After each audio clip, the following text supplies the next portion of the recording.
Coloque a mão no coração, vamos falar com Jesus agora. Senhor, meu Deus e meu Pai, eu entro na Tua presença junto com o Teu povo e quero pedir perdão das nossas falhas, dos nossos erros. Senhor, o que falamos e fizemos que tenha Te entristecido, nos perdoa. Nós somos falhos e cometemos erros e não podemos aceitar que haja algo entre nós e o Senhor. Nós queremos respostas, nós queremos milagres, nós queremos ver a Sua glória, nós queremos um relacionamento com o Senhor. Nós precisamos do Senhor na nossa vida. Então, nesse momento, eu peço que o Senhor nos perdoe, perdoa os nossos pecados e falhas. Passa do Teu sangue sobre nós, mentes, olhos, ouvidos, boca e coração. Passa do Teu sangue sobre a igreja.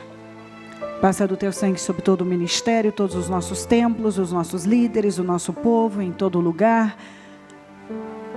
Visita cada templo, nosso povo. E eu peço que o Senhor venha ao nosso encontro nesse momento. Eu abro esse jejum, o segundo jejum do propósito da mudança. E eu consagro esse jejum ao Senhor. Eu entrego o Senhor e o consagro ao Senhor, para que o Senhor venha mudar situações, mudar a vida de cada pessoa, responder, materializar sonhos, desejos, projetos, responder às orações, mudar radicalmente a vida de cada pessoa. Só o Senhor pode mudar vidas. Eu não posso, ninguém pode, mas o Senhor pode. Eu não tenho poder para ir além. Eu sou limitada, mas o Senhor é o Deus ilimitado, é um Deus poderoso, é soberano, não há nada que não possa fazer, todas as coisas são possíveis. Então eu entrego tudo nas Tuas mãos. Você quer dizer que nós chamamos e que a nossa vida depende totalmente do Senhor. E se estamos aqui, se respiramos, vivemos, andamos, é porque o Senhor está na nossa vida. Nos perdoa, nos cubra com Teu sangue, abençoa a nossa vida e nos dê, que essas 7 horas, nos dê um dia glorioso, que essas 7 horas sejam gloriosas, poderosas, que definições incríveis possamos obter, que todos possam ver a Sua glória. Eu oro para que o Teu povo veja a Sua glória, desfrute da Sua glória, toque na Sua glória, que todos que estão nesta fé possam usufruir, desfrutar do Seu poder. Muito obrigada por tudo, meu Deus. Seja conosco, proteja nossos templos, nosso povo, nosso trabalho, proteja as mentes, os corações e fala poderosamente aos corações. Muito obrigada pela vida, pela salvação, pelo nosso nome escrito no livro da vida, por todas as oportunidades que tem nos dado, por esta, nós Te agradecemos demais e Te amamos. Amém, Senhor. Amém, meu Pai. Amém, Jesus. Graças a Deus. Sentem-se, por favor. A Bíblia diz em Provérbios 9, 10, o temor do Senhor é o princípio da sabedoria.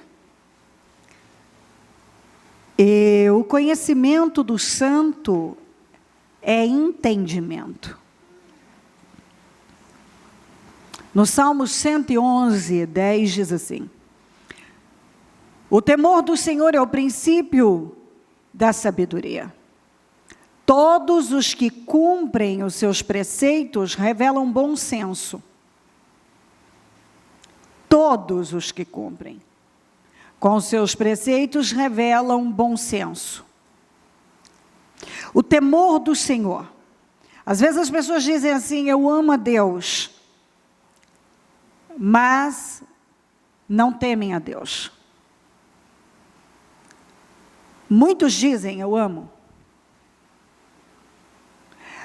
Mas o temor do Senhor, e eu não estou falando de viver com medo de Deus, porque Ele não nos deu um espírito de medo. Estou falando de um temor reverencial, de um relacionamento que você constrói com Deus, e que você se importa com o que Ele pensa, com o que Ele está vendo. Você se importa com o que Deus pensa? Às vezes eu vejo as pessoas que elas dão uma importância imensa ao que as pessoas pensam, às opiniões, mas zero para o que Deus pensa.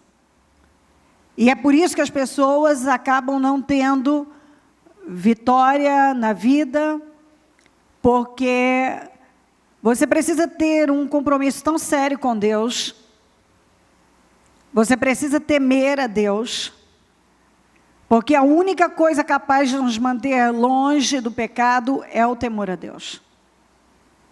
Se você não teme a Deus, você não vai ficar longe do pecado. Você não vai submeter a Deus. A Bíblia diz, então, que o temor do Senhor é o princípio da sabedoria. Uma pessoa que não teme a Deus, ela não é sábia, ela não vai ser. Porque temer a Deus já é uma atitude sábia. Isso é prova de que essa pessoa é sábia. Ela está fazendo uma escolha que certamente vai revolucionar a vida dela. Se você quer saber o que pode revolucionar a sua vida, tema a Deus, acima de tudo. Em 2 Coríntios 6, do 14 ao 18, diz assim: não se ponham em julgo desigual com descrentes, pois o que tem em comum a justiça e a maldade. Quando você teme a Deus, você tem tanta reverência por Deus que você não se associa a pessoas que estão numa condição de escarnecedoras. Isso não significa que você vai sair do mundo, você continua no mundo, mas você não se associa a esse tipo de gente. Você não se alia. Porque não se põe em julgo desigual com os descrentes, pois o que tem como a justiça e a maldade? Ou que comunhão pode ter a luz com as trevas? Que harmonia entre Cristo e Belial? Há alguma harmonia entre Cristo e Belial? Que há de comum entre o crente e o descrente? Se há algo em comum, tem algo errado. Se eu posso conviver, e quando eu falo conviver, sim, eu posso trabalhar com alguém que não teme a Deus do meu lado, mas isso não significa que eu tenho um relacionamento com ele. Mas se eu tenho um relacionamento com alguém que anda nas trevas, eu preciso me perguntar então, se eu não estou me enganando e achando que eu sou luz, quando na verdade eu me dou bem com as trevas. Porque a luz não se dá bem com as trevas. E a justiça não se dá bem com a maldade. E Cristo não se dá bem com Belial. E o crente não se dá bem com o descrente. Ele pode trabalhar com ele pode pegar o mesmo ônibus, ele pode até viajar no mesmo carro, mas ele não será o seu amigo íntimo. Por quê? Porque quando uma pessoa teme a Deus, ela sabe que homem afia homem.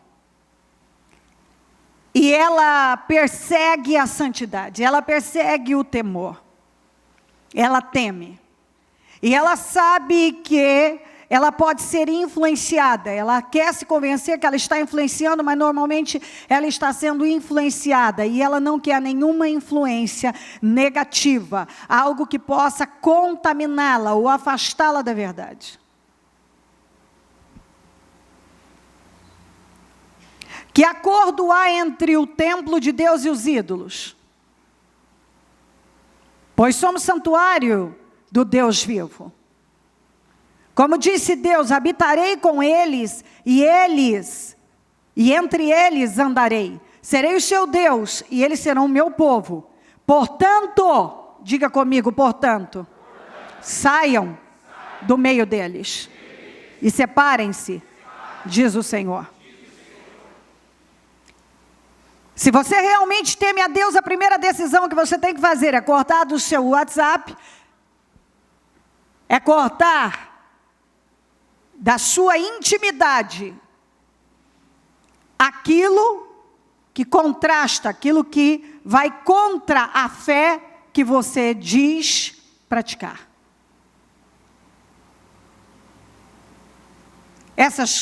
As coisas que significam a aparência do mal. Isso é prova de temor. Quando eu realmente quero um relacionamento com Deus, eu vou me afastar daquilo que não é bom para mim. Ah, aquela pessoa, ele é meu amigo, ela é minha amiga. Qual é a conduta dele?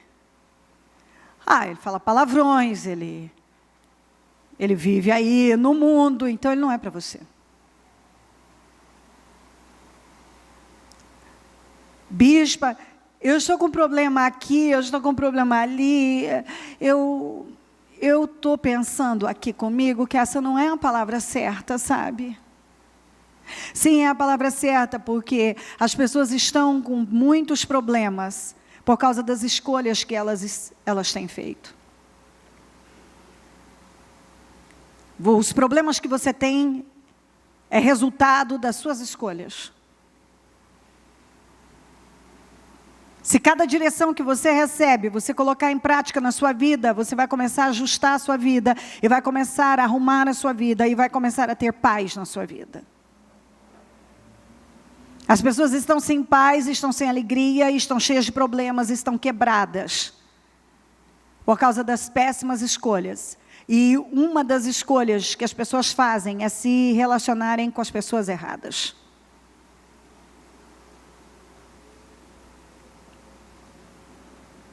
E quando você se relaciona com a pessoa errada, você vai estar no lugar errado, no caminho errado, falando a coisa errada, respirando o ar errado e pegando o espírito errado.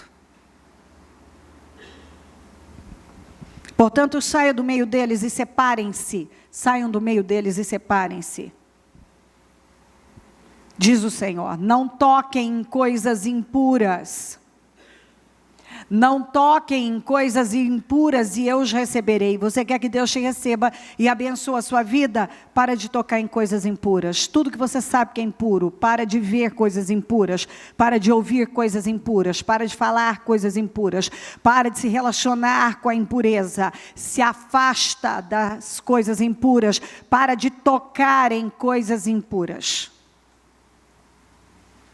Impuras quer dizer sujas, imorais, desonestas. E serei o seu pai. Se você fizer isso, serei o seu pai. Vocês serão meus filhos e minhas filhas, diz o Senhor Todo-Poderoso. Você quer que Deus seja seu pai, você quer que Ele te trate como filho, e você quer que Ele abençoe a sua vida, então obedeça a Ele.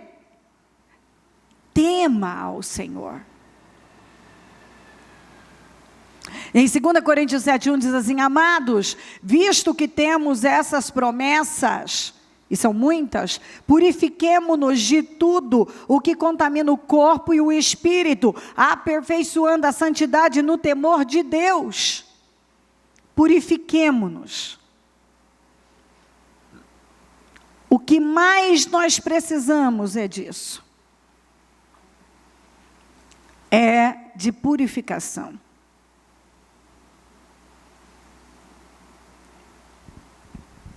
Para onde olhamos, nós encontramos contaminação e não pouca.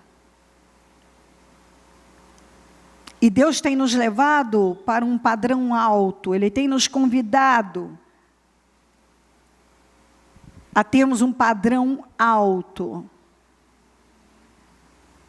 Ele nos quer num padrão alto, não num padrão baixo. E o mundo está num padrão baixo, baixíssimo.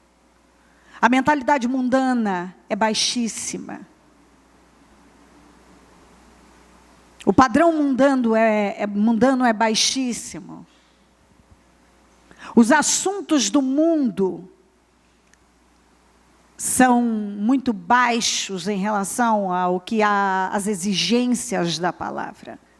A palavra de Deus exige um padrão alto e ela nos leva a um padrão alto. E o Senhor trabalha para nos levar a um padrão alto. Aqui em Romanos 1, 18, 22 a 23 diz assim: portanto, a ira de Deus é revelada dos céus contra toda a impiedade e injustiça dos homens que suprimem a verdade pela injustiça. Eles querem extinguir a verdade através da injustiça. Abolir a verdade através da injustiça, aquilo que é errado diante de Deus. E eu preguei outro dia, eles querem transformar o bem em mal e o mal em bem. Dizendo-se sábios, tornaram-se loucos. Quantas pessoas que se apresentam como tão sábias e discorrem e falam de assuntos. Bom, elas podem até ter lido muitos livros, ter feito muitos cursos. Mas se elas não temem a Deus, elas são loucas. Elas são loucas. E não é isso que você tem que perseguir. Você deve perseguir a sabedoria. E a sabedoria é temer a Deus. Essa sabedoria mundana é loucura. Ela não provém de Deus. Mas o temor a Deus é o princípio da sabedoria. Como li no início dessa reunião. E trocaram a glória do Deus imortal por imagens feitas segundo a semelhança do homem mortal, bem como de pássaros, quadrúpedes e répteis. Quantas pessoas lá naquele tempo, eles haviam trocado a glória de Deus por imagens de animais, e hoje as pessoas têm trocado a glória de Deus pelas coisas mais bizarras, não menos bizarras que isso aqui. São tantas coisas loucas, ideias loucas, e que o mundo aplaude. E as pessoas vão trocando a glória de Deus por imagens, por ideias, completamente contrárias, situações criadas, inventadas, que contrariam radicalmente a Deus. Radicalmente. Quando nós falamos de Êxodo, da saída do povo, vamos falar um pouco disso agora. Vamos começar por Moisés e o povo. Moisés foi o neto do faraó. Foi criado numa atmosfera riquíssima, esteve no meio da realeza, ele era um príncipe egípcio. O povo vivia sob um regime de escravidão, construindo as coisas para os outros, apanhando, vendo seus filhos serem mortos, recebendo o pior. E quando nós fazemos um comparativo, nós olhamos para o Moisés e olhamos para o povo, a forma em que Moisés foi criado, ele foi criado num ambiente onde ele tinha tudo. E nós não encontramos uma vez sequer Moisés falando em voltar para o Egito. Nenhuma vez. E nós vimos esse povo que nunca trabalhou para si mesmo, não construiu nada para si mesmo, viveu sobre a opressão, Quando Deus os libertou aquelas pessoas, eu não sei quantas vezes nós encontramos na Bíblia eles falando de voltar. Por quê? A resposta está em que Moisés teve um encontro com Deus no monte. E ele viu a Deus, e aquilo entrou. E a partir dali, apesar de todos dos obstáculos e batalhas que ele viveu, ele nunca falou de voltar. O povo, apesar de ter tido a chance de ter seu encontro com Deus, não quiseram, estavam sempre abertos para os milagres, para os livramentos, mas não estavam abertos para um relacionamento com Deus, como Moisés estava.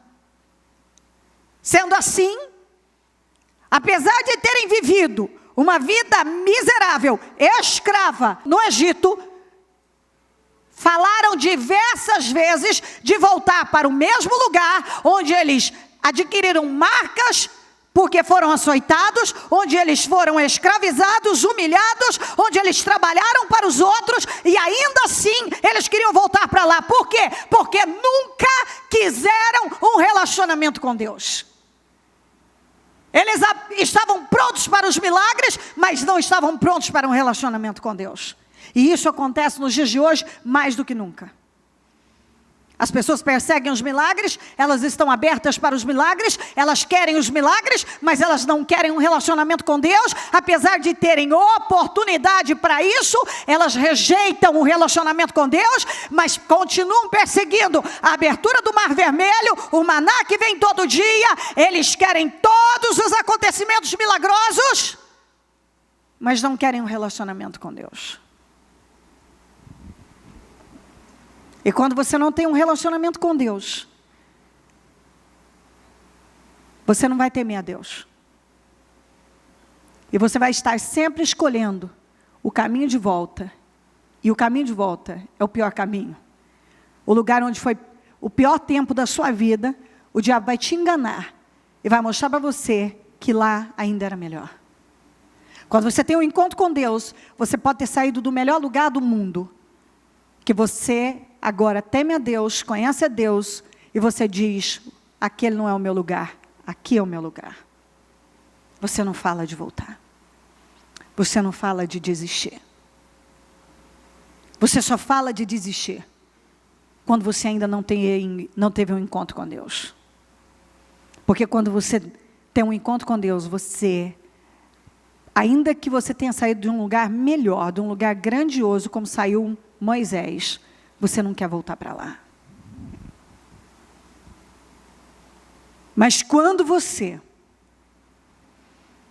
não tem um encontro com Deus, o que você persegue é apenas a mão de Deus. Você está totalmente aberto para os milagres, mas não está para um relacionamento com Deus. E um relacionamento com Deus significa temer a Deus. Enquanto você não teme a Deus, você não está se relacionando com Deus. E significa que qualquer coisa pode fazer voltar e voltar para o pior lugar da sua vida. E o diabo é capaz de te levar para lá de novo. Em Êxodo 7:16 diz assim: diga-lhe o Senhor, o Deus dos hebreus, mandou-me dizer, deixe ir o meu povo para prestar-me culto no deserto. Deixe ir o meu povo para prestar-me culto no deserto. Quando Moisés foi falar com o faraó, ele respondeu, falou para o faraó aquilo que Deus havia mandado.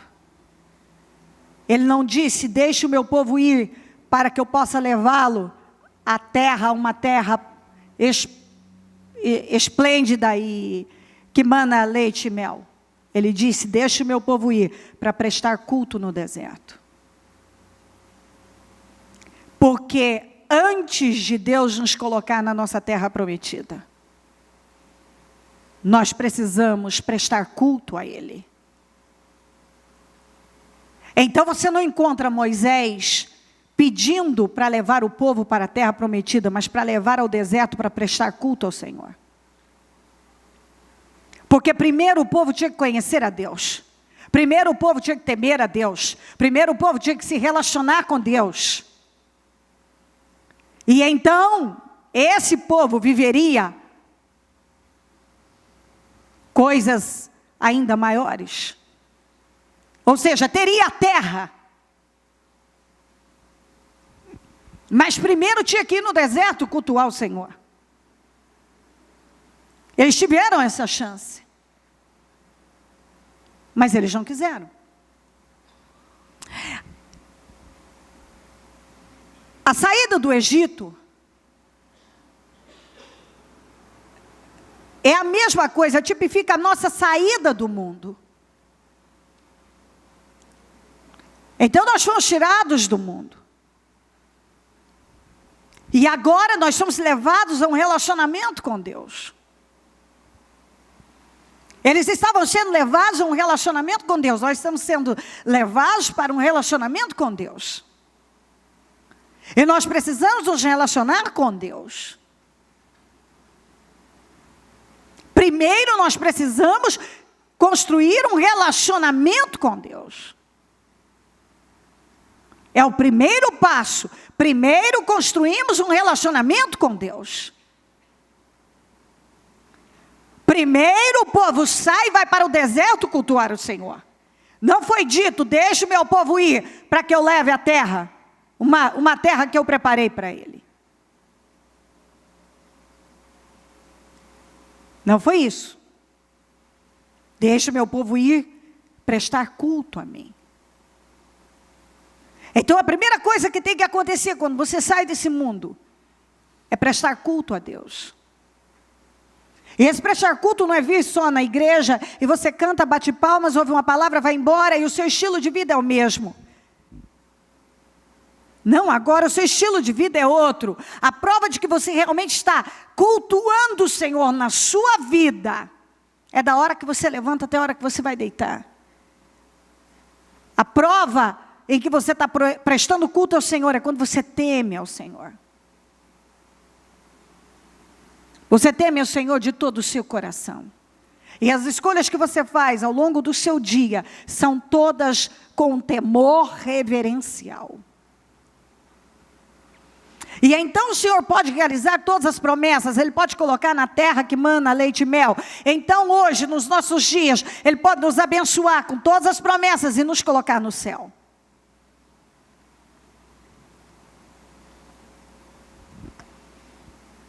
Em Êxodo 19, 3, depois o 10, 11 diz assim: logo Moisés subiu o monte para encontrar-se com Deus, e o Senhor o chamou, dizendo: diga o seguinte aos descendentes de Jacó e declare aos israelitas. E o Senhor disse a Moisés: vá ao povo e consagre-o hoje e amanhã. Eles deverão lavar as suas vestes e estar prontos no terceiro dia, porque nesse dia o Senhor descerá sobre o monte Sinai à vista de todo o povo. O Senhor os convidou essas pessoas para um relacionamento com Ele. Ele disse: Moisés subiu no monte, Ele chamou e disse: diga aos descendentes de Jacó, manda eles se consagrarem. Eles precisam se consagrar, lavar as vestes deles. Eles precisam se apresentar diante de mim com vestes limpas, porque eu vou descer e vou me manifestar. Mas como que Deus vai poder se manifestar na vida de algumas pessoas que até hoje não se consagraram e não lavaram as suas vestes espirituais, as suas roupas espirituais? As roupas são as mesmas. Ele está vestindo a mesma roupa que ele tirou do Egito, que ele saiu do Egito. Quando você sai do Egito, o trabalho de te tirar, o trabalho de Deus foi tirar o povo do Egito. Mas o povo tinha a responsabilidade de tirar o Egito de dentro deles. Deus nos tirou do mundo. Agora é você que tira o mundo de dentro de você. E o que acontece com muita gente é que ele já saiu do Egito faz muito tempo, mas ele está levando o Egito com ele. O Egito está acompanhando, o Egito acompanhou, tanto acompanhou esse povo, que esse povo dizia o tempo todo, eu quero voltar, e eu quero voltar para um lugar onde eu não tinha nada, onde meus filhos eram mortos, onde eu era espancado, onde eu era um escravo. É para lá que eu quero voltar. Pois é, isso que acontece com quem não se relaciona com Deus, com quem não teme a Deus, com quem ainda não teve um encontro com Deus.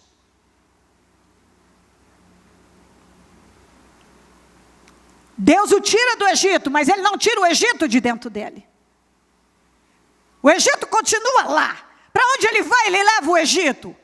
E por fim, ele sente saudade do Egito. Ele quer o Egito. O Egito está dentro dele. E não Deus. O Egito permaneceu dentro daquelas pessoas e não Deus. E é interessante que Moisés saiu e não levou o Egito com ele. Não levou a realeza com ele. Nunca se apresentou como príncipe egípcio. Mas sim como um servo do Deus vivo. Porque para ele era mais honroso ser um servo do Deus vivo do que o príncipe egípcio. Mas algumas pessoas ainda não veem como honra serem servas do Deus vivo. Mas sim alguma coisa que elas trouxeram do mundo. Elas saíram do mundo e o mundo continua nelas. E para onde elas vão, elas levam o mundo, elas carregam o mundo, porque a mentalidade é a mesma, o espírito é o mesmo, o comportamento é o mesmo. Mas eu quero vitória. E Deus quer te dar vitória. Só que você não pode mais viver apenas aberto para o que Deus pode fazer por você. Mas você precisa estar aberto para ter um relacionamento com Deus. Ele está pedindo um relacionamento. Eu quero ter um relacionamento com você. E você pensa o quê? Um propósito como esse sempre é um meio que Deus usa para chamar as pessoas para elas ouvirem a verdade? Eu tenho coisas para serem mudadas na minha vida. Uau, eu vou lá e Deus vai mudar a minha vida e eu não vou precisar mudar em nada. E Ele vem e diz assim, sim, eu posso mudar a sua vida completamente. Mas primeiro eu quero mudar você. Porque se eu apenas mudar as coisas que estão acontecendo na sua vida, eu mudo as suas circunstâncias e não mudo você, você vai se meter em encrencas muito maiores. Então primeiro Deus muda você, depois Ele muda as circunstâncias. Deus está mais interessado em mudar você do que os problemas que te rodeiam. Porque se você não for mudado, você vai continuar repetindo os mesmos erros como Israel.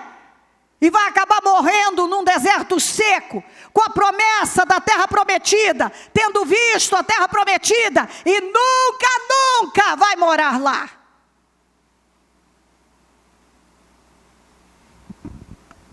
Vamos ver isso aqui, em Êxodo 32, 1, 7, depois o 21, 25. O povo, ao ver que Moisés demorava a descer do monte Sinai, juntou-se ao redor de Arão e lhe disse: venha, faça para nós deuses que nos conduzam, pois a esse Moisés, o homem que nos tirou do Egito, não sabemos o que lhe aconteceu. Respondeu-lhes Arão: tirem os brincos de ouro de suas mulheres e de seus filhos e suas filhas e tragam-nos a mim. Todos tiraram seus brincos de ouro, os levaram a Arão, e ele os recebeu, os fundiu, transformando tudo num ídolo que modelou como a ferramenta própria, modelou, dando-lhe a forma de um bezerro. Então disseram: eis aí os seus deuses, ó Israel, que tiraram vocês do Egito. Vendo isso, Arão edificou um altar diante do bezerro e anunciou: amanhã haverá uma festa dedicada ao Senhor. Veja que o Senhor aqui está em letra maiúscula. Ele relacionou o bezerro a Deus. Na manhã seguinte, ofereceram holocausto e sacrifício de comunhão. O povo se assentou para comer e beber, e levantou-se para entregar-se à farra. Então o Senhor disse a Moisés: desça, porque o seu povo, agora é o seu povo, não é mais meu não, que você tirou do Egito, corrompeu-se. Eu já vou ler o resto. Eu não peguei essa passagem porque eu tenho outras para ler aqui, É uma passagem que Deus manda que Arão suba com Moisés no monte. Depois você lê mais 3 capítulos, você não encontra Arão indo com Moisés. Isso mostra que Arão não tinha um relacionamento com Deus. Apesar dele falar por Moisés, apesar dele estar ali como uma liderança, ele não tinha um relacionamento com Deus. Ele não foi. E as pessoas tendem a ir até pessoas, como o povo fez, que vão dar a elas o que elas querem. Moisés não dava ao povo o que o povo queria. Moisés dava ao povo o que Deus mandava. Arão nem sequer argumentou, bastou o povo chegar e dizer a ele que queria um Deus, ele já disse, me dê peças de ouro que eu vou fazer. Por quê? Porque o Arão não conhecia Deus. Ah, como não conhecia, bispa? Sim. Ele conhecia de ouvir falar, Deus não estava dentro dele. Ninguém age dessa maneira quando Deus está dentro dele. Se Deus estivesse dentro dele, ele morreria. Mas jamais faria o que ele fez. Arão viveu 83, 84 anos no Egito. Então, apesar dele buscar a Deus, ele também tinha toda a cultura egípcia na cabeça dele. E isso acontece não só com as pessoas que estão no banco, mas com as pessoas que estão nos altares também. Se ela não tomar cuidado, ela está com Deus, mas ela acaba se enganando com aquilo que ainda está dentro dela. Arão deixou claro que tinha mais o Egito dentro dele do que Deus. Arão não negou ao povo o que o povo pediu. Ele deu. E quando uma pessoa tem Deus dentro dela, ela não dá nem a ela, quanto mais aos outros, algo que vai ser a destruição. Ele fez sem questionar. E depois ele disse, se preparem, porque amanhã nós vamos oferecer a Deus sacrifícios. Está aqui. Na manhã seguinte ofereçam sacrifícios, holocausto, sacrifício de comunhão.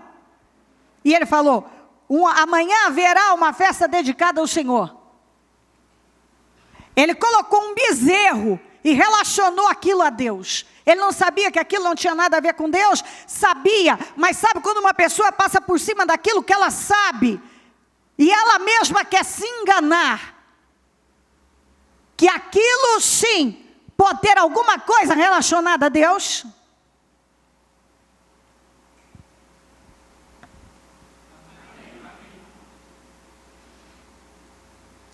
Ele tinha condições de saber que aquilo não tinha nada a ver com Deus. Mas ele ainda tinha tanto do Egito, que foi mais fácil ceder para o povo e se enganar, e colocar aquilo como algo de Deus. Amanhã, nós vamos oferecer algo ao Senhor. E esse Senhor está em letra maiúscula, está relacionado a Deus. Então havia um bezerro, mas que ele relacionou a Deus. E é exatamente isso que as pessoas que ainda não têm Deus dentro delas, verdadeiramente, e a prova que você tenha Deus na sua vida, você teme a Deus. Você teme de tal maneira, que você prefere a morte a ir contra Deus.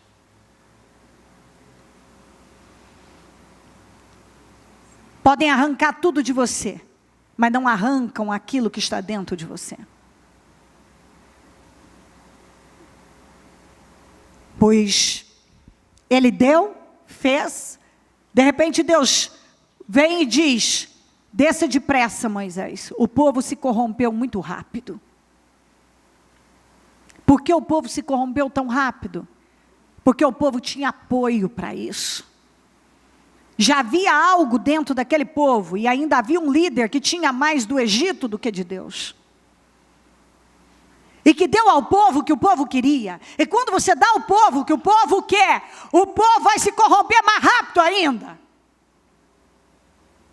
Quando você dá a sua casa, a sua família, o que a sua família quer, e você faz concessões, e você se abre, você libera, e você está aberto, seja na sua casa e nas coisas que estão sob o seu comando, liderança, você vai ver a corrupção ir mais rápido.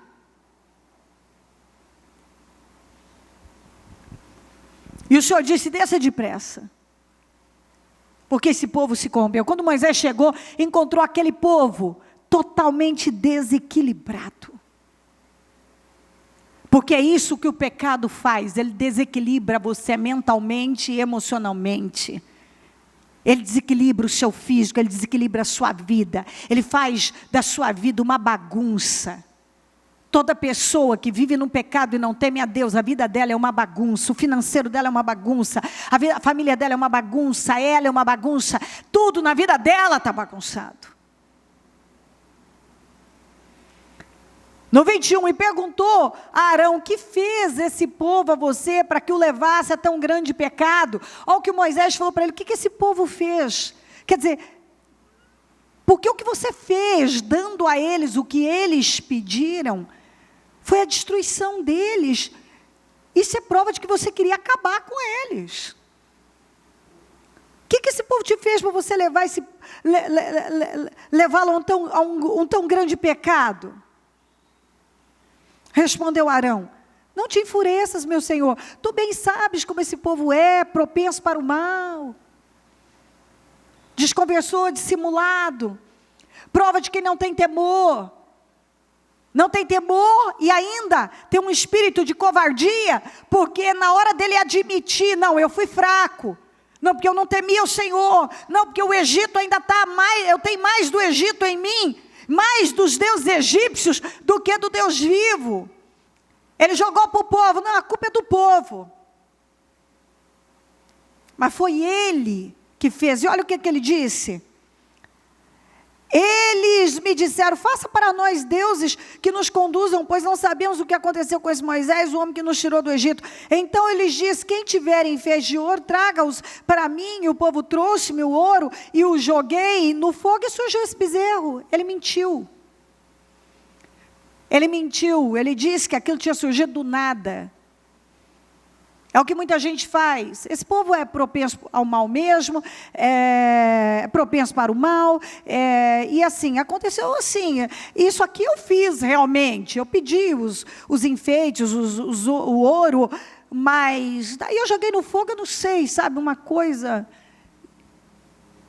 inexplicável. Aconteceu, esse bezerro apareceu do nada.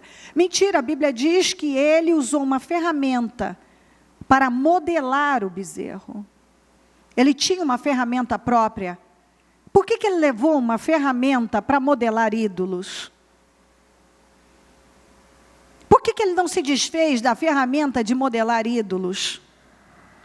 E como é que ele soube modelar tão bem ídolos? Porque é possível que ele já tenha feito isso antes. E ele já era livre, ele já estava fora do Egito, mas ele continuava com o mesmo espírito, modelando ídolos. E ele carregou a ferramenta própria para modelar um ídolo. Tem gente que saiu do mundo há muito tempo, mas tem carregado consigo as ferramentas que ele trouxe do mundo, que lá ele cometia pecados horrorosos, e ele continua fazendo uso dessas ferramentas para continuar modelando outros tipos de ídolos agora também. Ele não estava mais no Egito, mas ele modelou com uma ferramenta própria para modelar ídolos. E ele usou da ferramenta, porque ele tinha a ferramenta, porque ele nunca se desfez da ferramenta.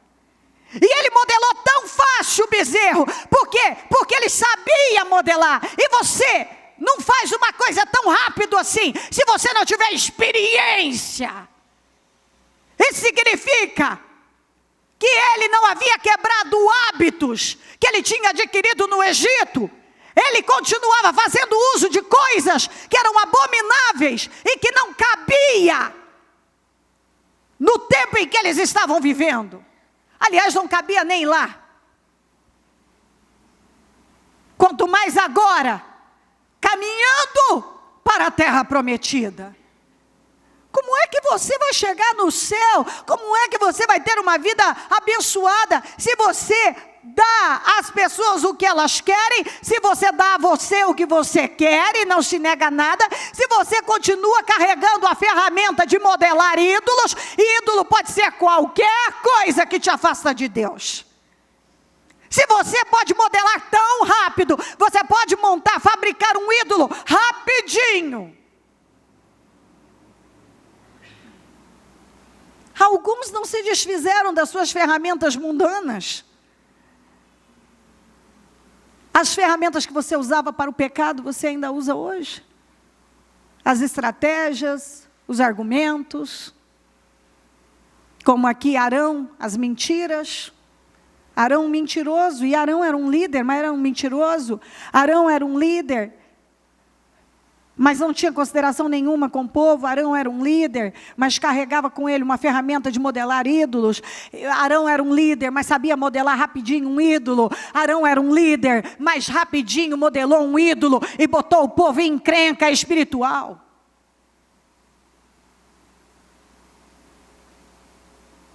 Você vem do mundo e traz tudo do mundo e fica aí, guardando as suas ferramentinhas que você usou uma vida inteira lá e nunca se desfaz delas, e toda vez que você tem uma oportunidade, você modela mais um ídolo para a sua vida, e mais um ídolo para a sua vida, e mais um ídolo, e vai contaminando a sua vida e a vida dos outros. Ah, Senhor, eu não sei, eu joguei no fogo, apareceu. Tem gente que o Arão não tinha nem vergonha, eu joguei no fogo e apareceu. Não, ele modelou. Eu não sei por que está acontecendo isso na minha vida, eu não sei de onde é que isso veio, eu não sei de nada, foi você que fez, você criou, você armou, você planejou, você foi lá e fez. Mas agora eu não sei de nada, apareceu do nada, eu não sei. Ele mentiu. E ele não contou que ele tinha uma ferramenta de modelar ídolos. Eu li aqui para você. E tiraram, e edificou, aqui transformou, aqui ó. Transformando num ídolo que modelou com uma ferramenta própria. Uma ferramenta própria para modelar.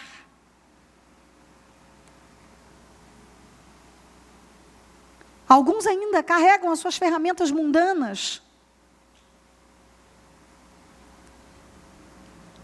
As ideias, a visão, o comportamento, as atitudes. E quando tem necessidade, usa da ferramenta que já deveria ter jogado fora. E por que não jogou fora? Por que o Arão não jogou fora? Por que você não joga fora uma coisa? Porque na tua cabeça, um dia eu vou usar. Toda vez que você vai fazer um limpa na sua casa, e você olha para uma coisa que você não é mais para você, mas você diz, não vou jogar fora, por que você não joga? Porque na sua cabeça, um dia eu posso precisar. Agora preste muita atenção numa coisa. Aquilo que você usava lá no mundo não serve para a sua nova vida. Você não pode usar isso mais. Você tem que jogar fora. Tem coisa que eu olho e digo assim, pode jogar fora, porque isso eu não vou usar mais. Mas sabe o que as pessoas pensam? Uma hora eu vou usar, mas espera aí, você não é uma nova criatura?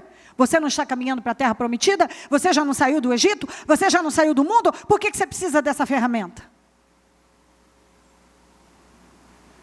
Porque na sua cabeça uma hora você vai usar. Por que você ainda guarda essa linha de pensamento? Você mantém essas amizades? Você mantém essas coisas todas aí que podemos tratar de ferramentas próprias para modelar alguma coisa que vai estar entre você e Deus, que vai ser uma abominação, que mostra falta de temor. Por que você não se desfez disso? Por que você não mudou isso? Por que você não cortou? Por que você não jogou fora? Porque na sua cabeça você ainda vai usar. É igual um relacionamento que você sabe que é uma abominação, foi a sua desgraça. Mas você ainda guarda o número dessa pessoa, você ainda fala com ela, você ainda mantém contato com ela. Por que você não jogou fora? Porque você ainda tem esperança de voltar nesse relacionamento, de voltar a ter alguma coisa em relação a isso, que Deus já te livrou, e está te livrando, e volta a falar com você sobre isso. Mas você mantém o contato. E por que você não jogou fora? Não, só estou conversando. Você não está só conversando, existe uma intenção por trás. Arão não jogou fora aquela ferramenta porque havia uma intenção. Quem sabe um dia eu vou precisar. E quando ele precisou, ele não hesitou em usar e trazer desgraça para ele e para o povo. Quando você não corta o mal pela raiz, aquilo vai voltar a ter poder sobre você.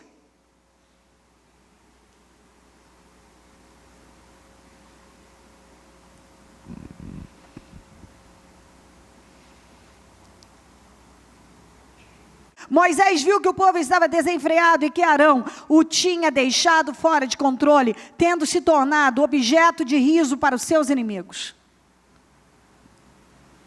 Quando você não age com autocontrole, com domínio próprio, que é o que diz aqui na tradução amplificada, quando viu Moisés que o povo estava indisciplinado e desenfreado, que Arão o havia deixado fora de controle, de modo que o povo foi objeto de escárnios entre os seus inimigos, na voz diz, quando Moisés viu que o povo tinha perdido todo o controle, porque Arão o tinha deixado dessa maneira, e ele percebeu que seu comportamento selvagem se tornou um escárnio aos olhos dos seus inimigos.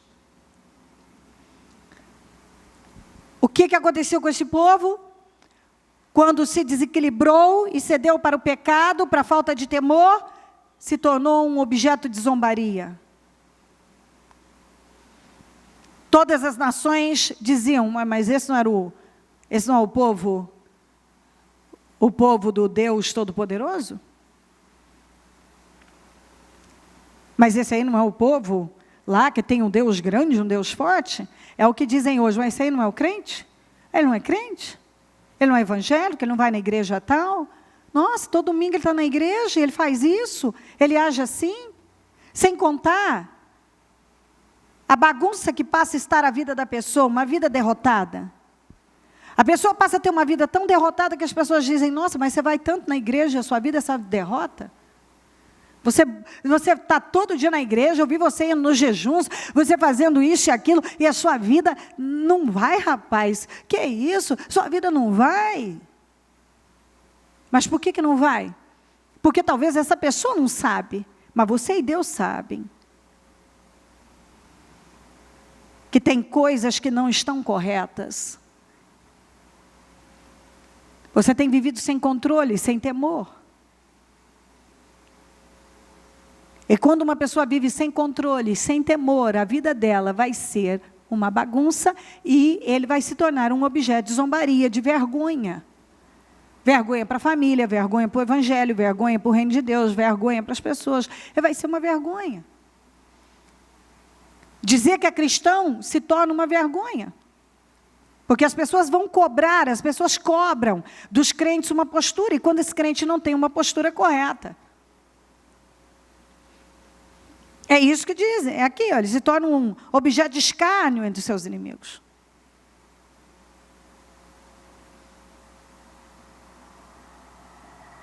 Qual será a ferramenta que você ainda não abriu mão, não jogou fora?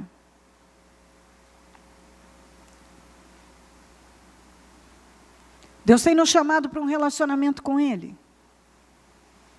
E a prova que você se relaciona com Deus é quando você teme a Deus. Enquanto você não teme a Deus, você não pode dizer que se relaciona com Ele.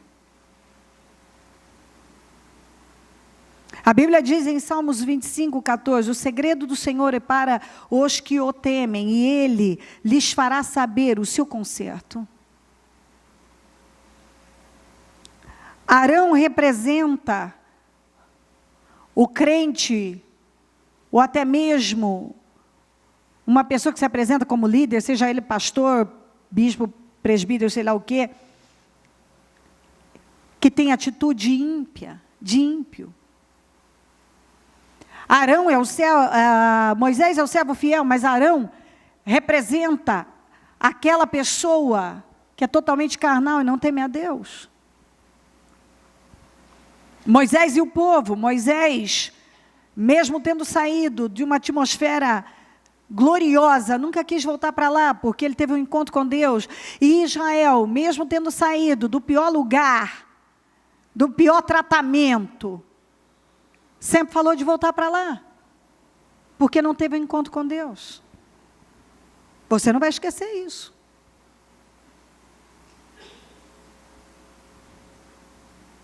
Deus mandou que Arão subisse com Moisés a um monte. Arão não foi. Moisés foi. Arão não foi.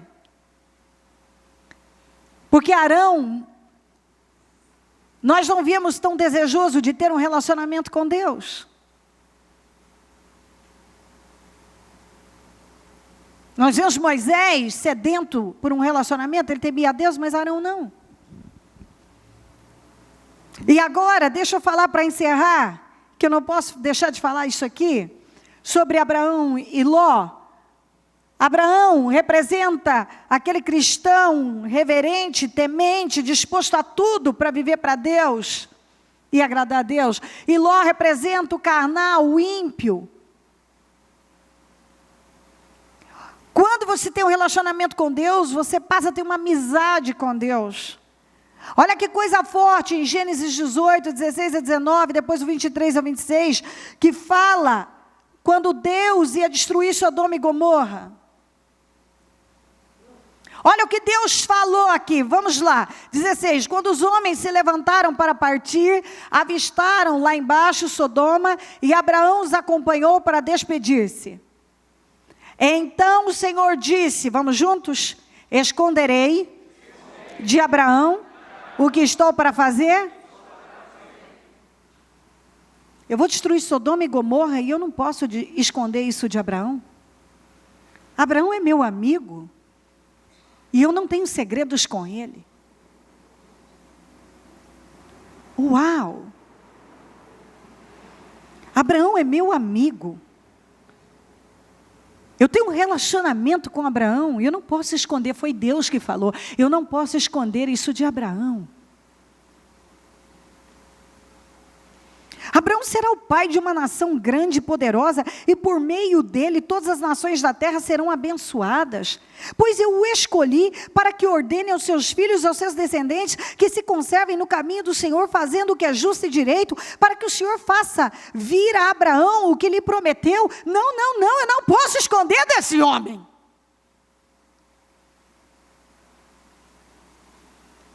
Quando ele levantou o cutelo para matar o filho, ele disse, agora eu sei que você me teme, você me teme.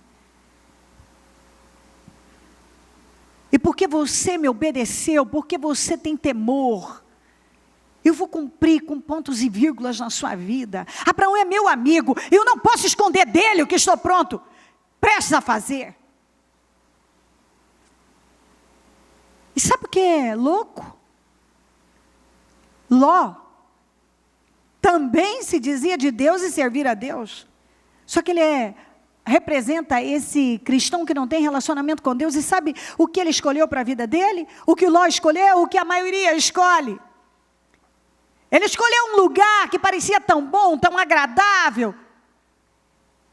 Primeiro, ele morou ao redor de Sodoma.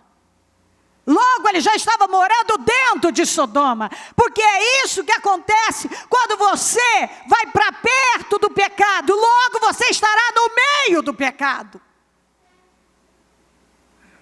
Porque as pessoas acham que elas têm controle, mas elas não têm. E sabe o que é louco? Sodoma, Gomorra, ninguém sabia que Deus ia destruir aquele lugar. E sabe o que mais?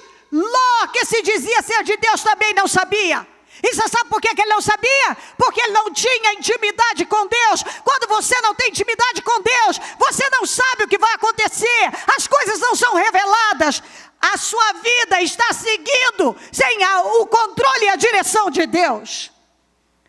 Tem coisas terríveis prestes a acontecer na sua vida e você nem está vendo, porque você está totalmente distante de Deus.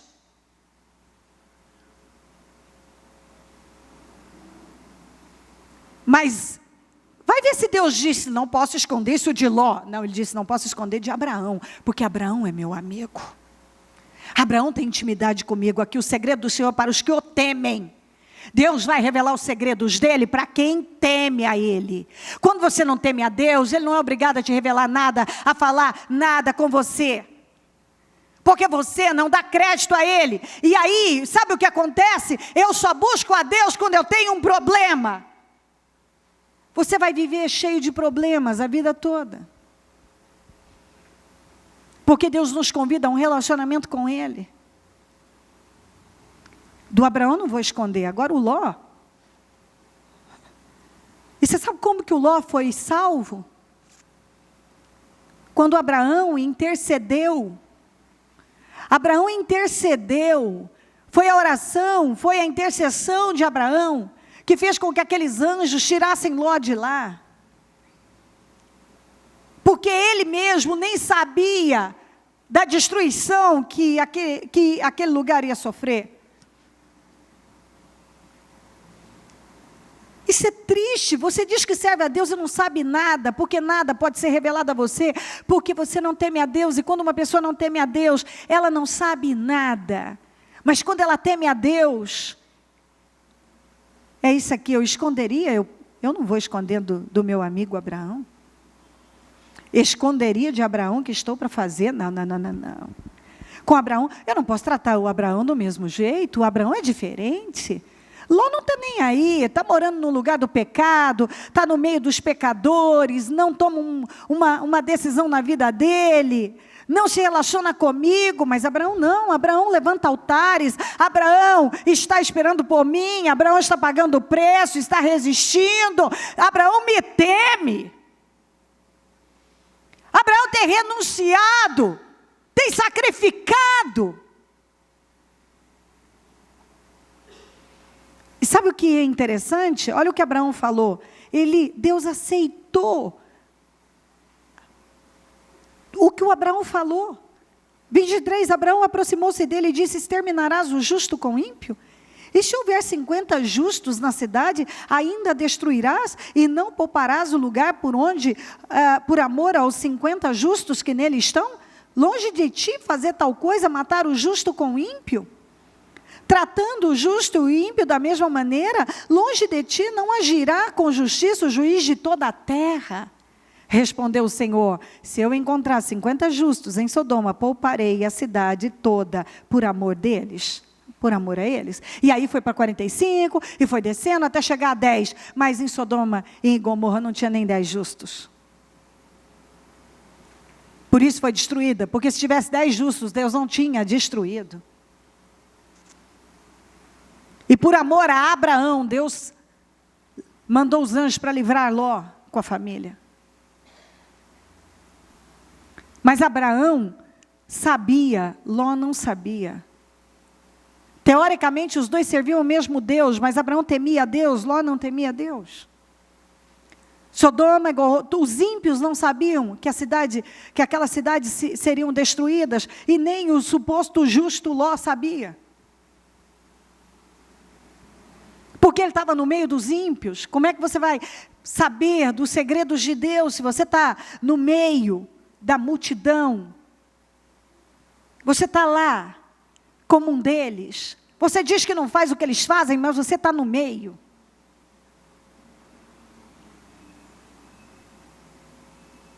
Você não vai saber, Deus não vai te revelar nada. Porque você não tem um relacionamento com Ele. Deus está buscando cada um aqui para se relacionar com Ele. Deus está dizendo, você precisa tomar uma decisão na sua vida. Você precisa passar a me temer, a se relacionar comigo. Deus está te chamando para um relacionamento. Está na hora de você decidir se relacionar com Deus. Cada dia que passar, o engano vai aumentar mais, o engano está aumentando, e mais engano, e você precisa tomar cuidado para não ser enganado. E o que tem acontecido é que muitos cristãos têm sido enganados, inclusive tem muitos líderes como Arão, que facilmente dão ao povo o que eles querem.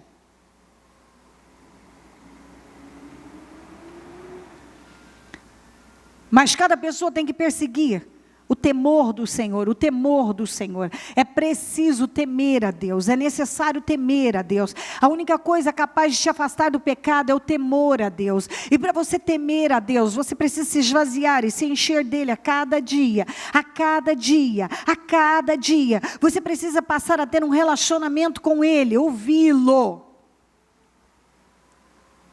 Parar de dizer, é muito difícil fazer isso aí, é muito difícil isso aquilo, é muito difícil aquilo outro. Preste atenção, a Bíblia diz, não é difícil demais fazer o que eu estou te mandando fazer.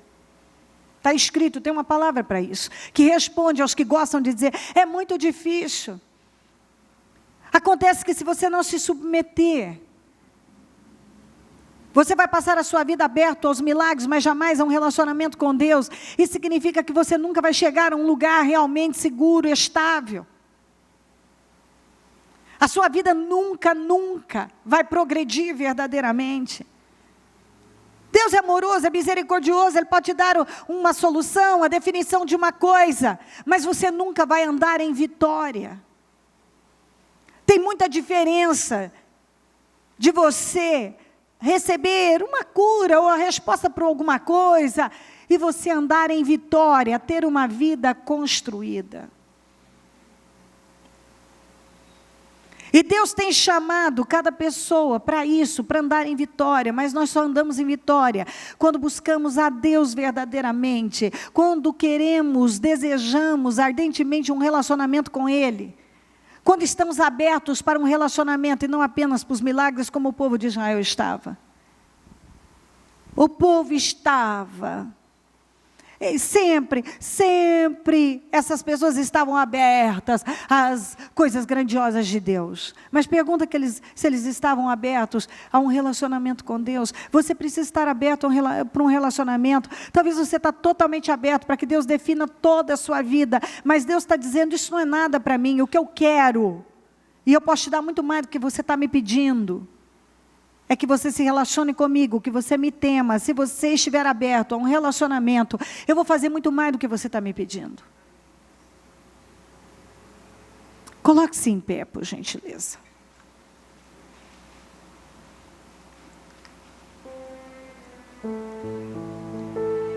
Moisés teve um encontro com Deus e Deus está te chamando a um encontro com Deus, ao encontro com Ele.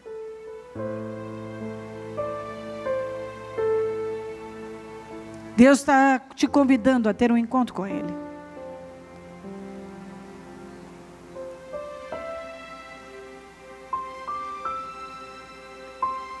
Se apegar ao legalismo, que são os rituais e algumas atitudes religiosas, apenas em essas coisas elas enganam, porque elas querem dar a ideia de que você está tendo um relacionamento com Deus, quando na verdade, você não está tendo relacionamento nenhum com Deus, porque um relacionamento com Deus é algo que acontece dentro da gente.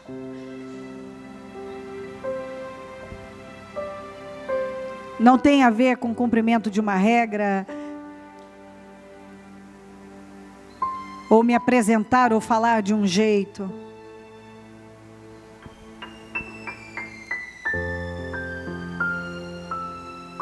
Eu tenho um encontro com Deus.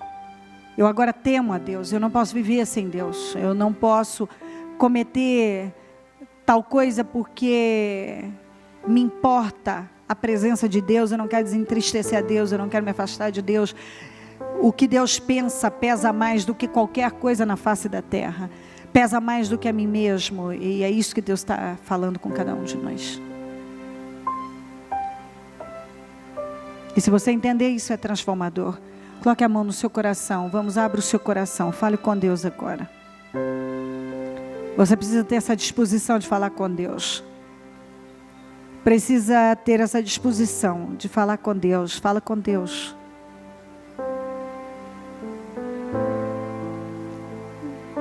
Você não pode ter preguiça de falar com Deus. Você tem que rasgar seu coração e falar com Deus. E Deus está falando temer a Ele. Você não pode entrar na presença de Deus e sua cabeça está lá não sei aonde. Você não quer abrir mão da sua forma de pensar, da sua forma de sentir. E aí então quando te chama a falar com Deus, você tem sono, você boceja, você não tem interesse, porque não é algo que te motiva, mas o que tem que motivar a vida de uma pessoa é se aproximar cada vez mais de Deus. Ter um relacionamento com Deus. Eu quero um relacionamento, Senhor. E você não pode dizer que tem um relacionamento com Deus enquanto você não teme a Deus. Quando você teme a Deus, você então está se relacionando com Deus. Enquanto você não teme a Deus, você não pode dizer que está se relacionando com Ele. Enquanto você guarda suas ferramentas do Egito, você não abre mão, você não joga fora das ferramentas de modelar algum ídolo. E tudo que ocupa o lugar da sua vida, o primeiro lugar, se torna um ídolo. E é muito fácil para algumas pessoas modelarem seus ídolos, porque elas carregaram, elas trouxeram com elas as ferramentas de modelar, as abominações, e elas nunca jogaram fora a forma de pensar demoníaca, a forma de sentir, os hábitos não foram quebrados. Uma entrega não foi feita, o temor do Senhor ainda não predomina.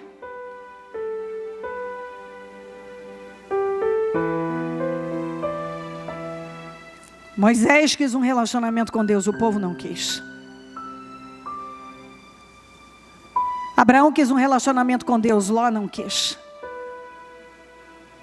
Moisés quis um relacionamento com Deus, Arão não quis.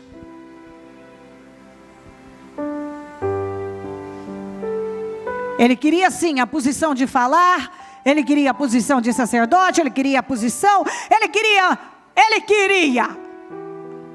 mas ele não queria um relacionamento com Deus, porque quando, no primeiro teste em que ele ficou cuidando do povo, ele mostrou que ele não tinha estrutura nenhuma para conduzir ninguém, nem ali mesmo.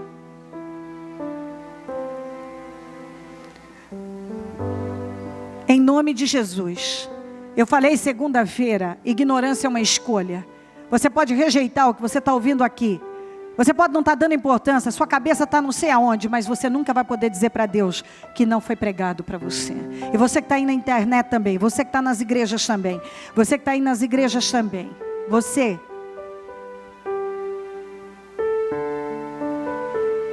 nunca vai poder dizer que você não teve acesso à informação. Você que é um líder, você que é um pastor, é um bispo que está aí, é um obreiro, você nunca vai poder dizer que você não teve informação. Talvez você é um Arão, que não tem estrutura nem para conduzir a sua vida, porque ainda carrega com você as ferramentas do Egito, e facilmente modela, e dá ao povo o que ele quer.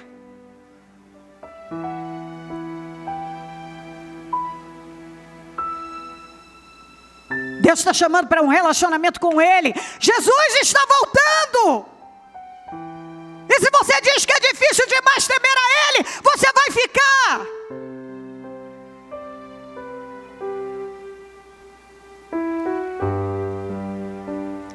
Deus está nos chamando para um relacionamento. E você só pode dizer que tem um relacionamento com Deus quando você teme a Deus, quando você joga as ferramentas do Egito de modelar ídolos fora.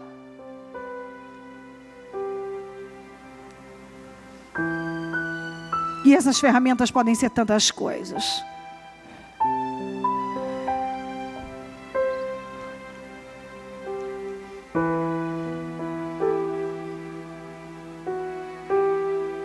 Eu não vou prosseguir. E eu sei que o Espírito Santo quer fazer algo aqui. E quer fazer algo na vida de todos que estão acompanhando agora. E nas igrejas. É necessário agora que cada um se submeta a Deus. É hora de se voltar para Deus, cada um se voltar para Deus. É necessário temor. Decisões precisam ser tomadas. Não se pode mais ignorar o conhecimento que Deus está dando a cada um de nós. E nenhum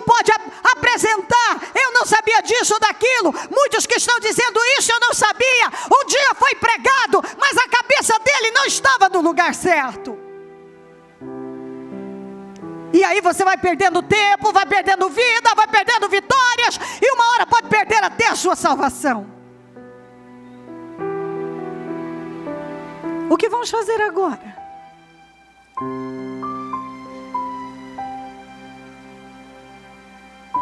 Você vai decidir que vai se relacionar com Deus.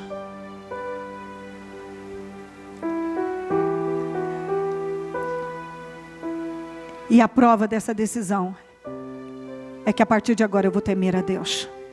Eu vou temer a Deus como eu nunca temi. Eu vou temer a Deus de verdade. Eu vou jogar essas ferramentas fora. Eu vou parar de modelar ídolos na minha vida. Eu vou sair de dentro de Sodoma. Eu vou subir no monte. Eu vou lá com Moisés. Eu vou para um alto lugar. E o que significa o alto lugar? Eu vou me humilhar diante de Deus. Eu vou me submeter a Ele. Eu quero um relacionamento com Deus. Eu vou me curvar diante de Deus. Eu vou dar a Deus o que Deus tem requerido de mim. E ainda que para mim seja muito difícil, eu sei que não há alternativa. Eu não vou mais correr atrás de alguém que me dê aquilo que a minha carne quer. Eu sei que eu devo receber aquilo que Deus tem para mim. E se Deus está dizendo, é preciso temor. É necessário que as pessoas tenham temor. Temor. O temor do Senhor deve fazer parte da vida de cada um. Temor. Temor.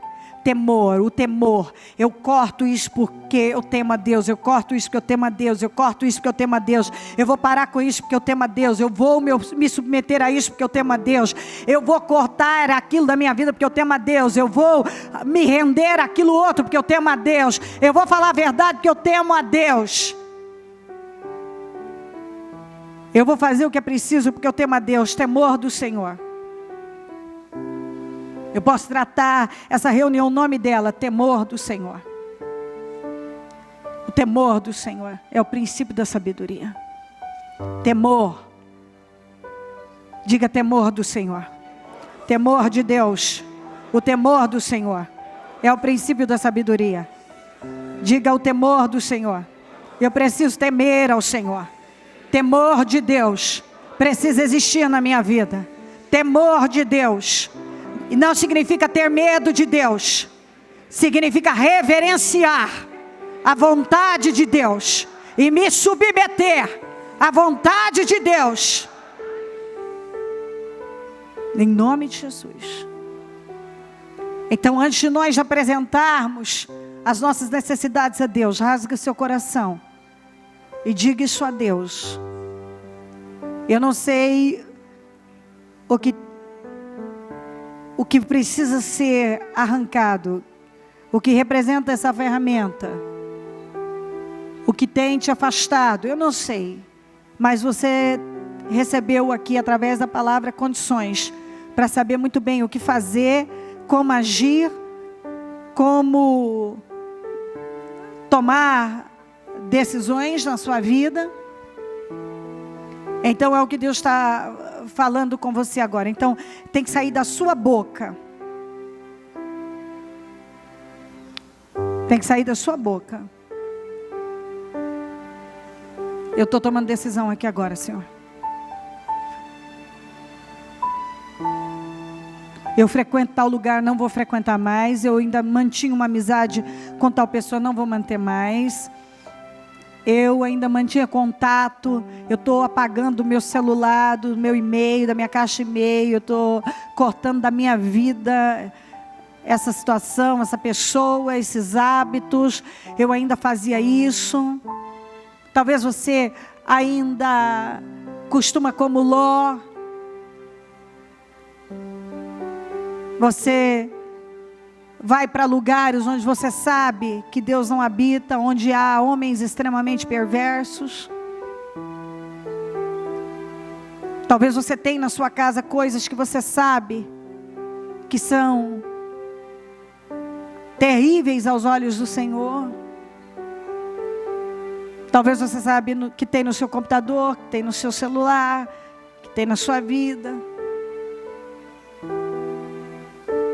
Você cede fácil quando alguém vem até você e te dá uma pequena pressão. Você cede, inclusive na parte sexual, não precisa muito.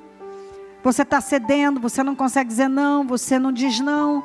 Você diz que você é fraco, que você depende, que você tem uma necessidade de sexo. Você sabe por que você tem tanta necessidade de sexo? Porque você só pensa em sexo.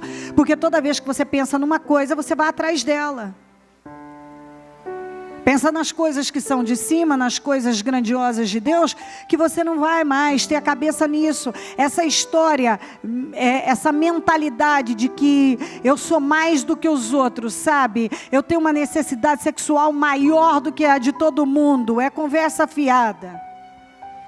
Acontece que a sua cabeça gira em torno disso mais do que a dos outros. Certamente, isso está dentro de você, então você vai em busca disso. Se eu penso em bolo de chocolate, quando terminar o meu jejum, naturalmente que eu quero um na minha mesa. Se eu penso em bolo de chocolate, eu vou querer comer bolo de chocolate daqui a pouco. É muito simples. Aquilo que eu penso é o que eu vou querer. Por isso que a Bíblia fala tanto de renovação mental. Defina a sua atitude mental, de mudança interna.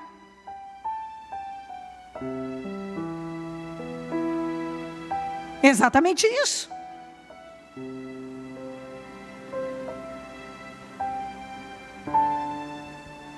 Você fala disso, você se cerca disso, você pensa nisso, você vai em busca disso. Por que você não dá um basta? E simplesmente diz, chega, isso não vai mais mandar em mim.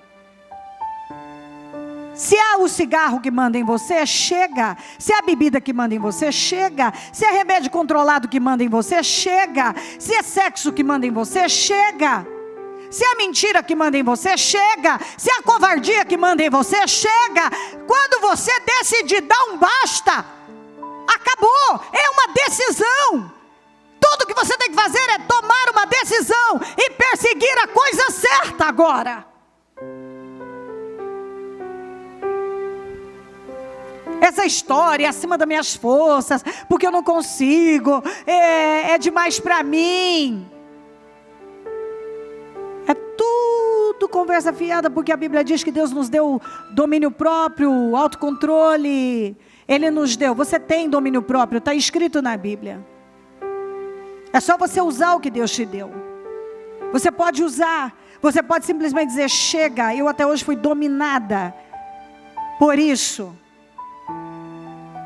Eu fui dominado por isso. E eu não vou ser mais. Vamos parar também com essa ladainha. Então, para você é mais fácil. Não tem essa, que para um ou para outro é mais fácil. Cada um tem uma inclinação para uma área. E seja qual for a área, será um desafio que terá que ser vencido. Então não se apresente como um caso especial, que é necessário um tratamento especial. Você é um caso como todos os outros. E se outros superaram, você pode superar também.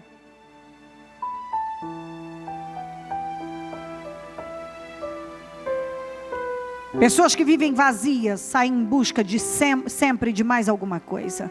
Por que tem gente que está sempre se deitando com mais alguém?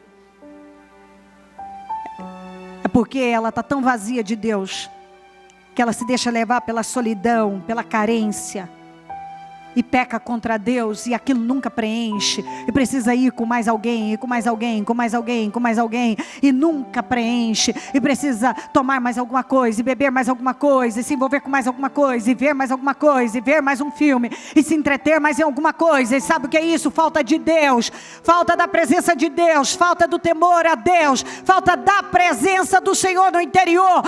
Porque quando Deus toma uma pessoa, o temor de Deus toma conta de uma pessoa, ela tem sede de Deus, fome de Deus, e Deus sacia a fome e a sede dela.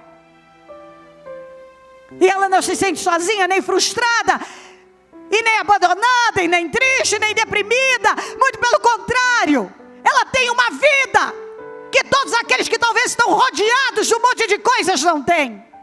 Porque só Deus pode preencher o vazio do coração de uma pessoa. E eu posso lembrar de Salomão, que teve 1000 mulheres, sexo à vontade, dinheiro à vontade, bebida à vontade, e era um homem frustrado, dizendo que tudo era inútil. As pessoas precisam de Deus. Ele mesmo disse: o temor do Senhor é o essencial. Foi ele que disse que o temor do Senhor é o essencial. Foi o homem que teve tudo que disse que o que uma pessoa precisa para ser feliz é temer a Deus. Se você temer a Deus, a sua vida vai mudar. Se você temer a Deus, você vai se manter no lugar certo, vai falar a coisa certa, vai resistir ao pecado. Sujeita a Deus e resiste o mal, e Ele foge de você. Ah, mas é que eu sou tentado, todos nós somos. Você não é um caso isolado, exclusivo do capeta. Ele tenta todas as pessoas, ele quer derrubar a todas. Ele tenta das mais diversas maneiras. Todo mundo tem o seu ponto de fraqueza, e ele sempre, até o fim da vida, vai tentar te pegar naquele ponto. Então você terá que estar como Jesus mandou: olhai, vigiai, olhai, olha, presta atenção no que está pensando, presta atenção no que está sentindo, presta atenção se você não está se desviando, preste atenção, e então vigie. Em nome de Jesus. Ó Espírito Santo, eu oro para que esta palavra transforme radicalmente vidas. Eu oro para que cada um esteja se vestindo dessa mensagem agora, e que uma transformação absoluta esteja acontecendo agora. Uma transformação radical esteja acontecendo nas mentes e nos corações, e que nenhum que está tendo acesso a essa informação consiga viver da mesma maneira. Que o temor do Senhor venha constranger a cada pessoa, que todos sejam constrangidos pelo seu temor, Senhor. Que todos sejam movidos pelo seu temor. Que o temor do Senhor faça parte da vida de cada pessoa. É o que eu te peço. Que o temor do Senhor faça parte da vida de cada um e transforme a vida de cada um. O temor do Senhor. Diga: temor do Senhor. Temor de Deus. O temor do Senhor está sobre a minha vida. Levante ao céu, Senhor amado. Eu apresento esse propósito agora e eu consagro o Senhor. E eu não sei o que essa pessoa colocou aí, quais as necessidades dela, mas o Senhor já nos apresentou qual a nossa maior necessidade: é temer ao Senhor. E quando a gente teme ao Senhor, então nós fazemos a coisa certa, aquilo que o Senhor espera de nós, e então nós adquirimos e obtemos o resultado certo. Então eu apresento todas essas mudanças, todas essas situações, e peço que o Senhor venha dar vitória, que o Senhor venha mudar, que o Senhor venha transformar, que a vida de cada um seja poderosamente, radicalmente transformada, seja lá qual for a situação que essa pessoa vive, meu Pai. Eu peço uma mudança radical, uma transformação na vida dela agora. Eu peço que o Senhor entre em ação na vida de cada um nesse momento, e que o Senhor venha responder às orações, que o Senhor venha mudar, que o Senhor venha transformar, que o Senhor venha levantar essa pessoa e realizar na vida dela aquilo que ela está entregando nas suas mãos. Senhor, eu não sei o que ela precisa, mas sei que o Senhor conhece em detalhes. Responda a tua igreja, responda ao teu povo, materializa as vitórias, muda a vida dessa pessoa, muda a história de vida dela, muda, Deus Todo-Poderoso. Muda a mente, o coração, o interior, muda todas as questões, todas as áreas da vida dela. Seja qual for o problema que ela está vivendo, eu peço que o Senhor a responda agora, para a honra e a glória do teu nome, meu Pai. Responda a cada um nesse momento. Estenda tuas mãos para a direção onde você precisa que Deus haja, e diga: Senhor, visita lá. Visita a rua tal, número tal, bairro tal, situação tal, a questão tal, e me dá vitória. Muda aquele coração, muda aquela vida. Me dá vitória agora, meu Deus. Dá vitória à minha casa, à minha família. Dá vitória ao meu financeiro, à minha empresa. Me dá vitória em todas essas questões, me dá vitória. Eu preciso de vitória. Senhor, me dá vitória. Eu peço que o Senhor me responda. Eu preciso de socorro agora. Só o Senhor pode me socorrer, pode me responder, pode me abençoar. O Senhor pode me livrar, o Senhor pode. O Senhor pode transformar radicalmente a minha vida. Transforma agora, respondendo às minhas orações. Responda o meu clamor, meu Pai. É o que eu te peço nesse momento. Visita essa situação e muda radicalmente para a honra e a glória do teu nome. Vamos dar as mãos e fazer a oração da concordância. Senhor, meu Deus e meu Pai, vai passando do teu sangue sobre cada um agora. Passa do teu sangue sobre cada vida agora. Vai queimando cada um do alto da cabeça à planta dos pés. E eu quero repreender todo o domínio mental, emocional da vida dessa pessoa. Todo espírito do pecado, do engano, da cegueira, saiam em nome de Jesus. Tudo que ainda tem oprimido a vida dessa pessoa, a frieza, a fraqueza, o desânimo, tudo que tem controlado a vida dela, seja o espírito do vício, da imoralidade, da mentira, do engano, da cegueira, da falta de temor, saia em nome de Jesus Cristo. Queima cada um do alto da cabeça, planta dos pés, e todo mal que ainda tem tido poder sobre essa vida, saia em nome de Jesus agora. Cubra todos com teu sangue, transforma, liberta, Senhor. Passa do teu sangue sobre todo o ministério, mudança de vida. E eu repreendo toda seta do inferno, toda cilada, toda obra do inferno contra nós, contra o seu povo, contra a igreja. Eu destruo em nome de Jesus. Eu quebro inveja, olho gordo, maldades, pragas, rituais malignos. Eu repreendo em nome de Jesus todas as armações do mundo espiritual contra nós. Eu repreendo em nome de Jesus Cristo. Eu destruo agora. Eu amarro e lanço no abismo. Passa do teu sangue sobre todo o teu povo, sobre o nosso trabalho, os nossos líderes, o nosso povo. Passa do teu sangue, transforma agora. Eu peço uma transformação radical para a honra e a glória do teu nome agora. Senhor, eu concordo com todas as orações, com todos os livramentos, com todas as mudanças, com as 3 situações mudadas. Eu ligo aqui na terra essas 3 situações, meu Deus, para que elas sejam ligadas no céu, a vitória delas. E eu desligo aqui na terra todas essas situações que têm afligido essa vida, para que elas sejam desligadas do céu. E eu concordo com as mudanças, com os milagres. Eu concordo que você saia daqui com a definição que você veio buscar, para a honra e a glória do nome do Senhor Jesus. Amém, amém e amém. Graças a Deus, amém. Preste atenção numa coisa. Quando nós ouvimos a palavra e damos crédito a ela, nós deixamos entrar a mente e a porta do coração.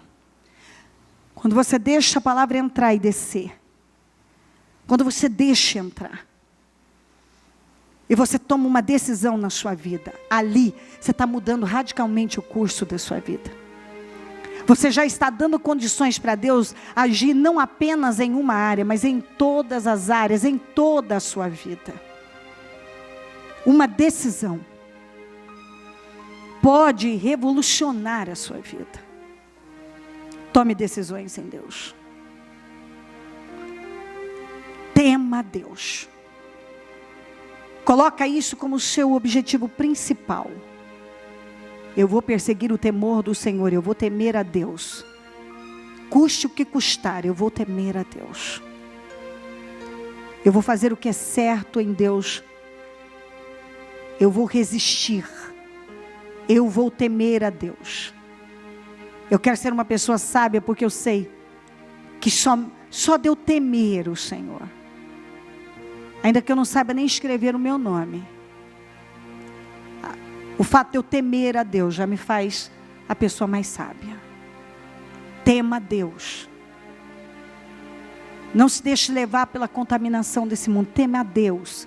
Não siga os conselhos dos ímpios. Leia o Salmo 1. Siga o conselho da palavra de Deus. Se submeta à palavra de Deus. Porque se você tem o Senhor como seu Deus te defendendo, a sua vida será sempre de glória em glória e para uma glória maior. Em nome de Jesus. Em nome de Jesus.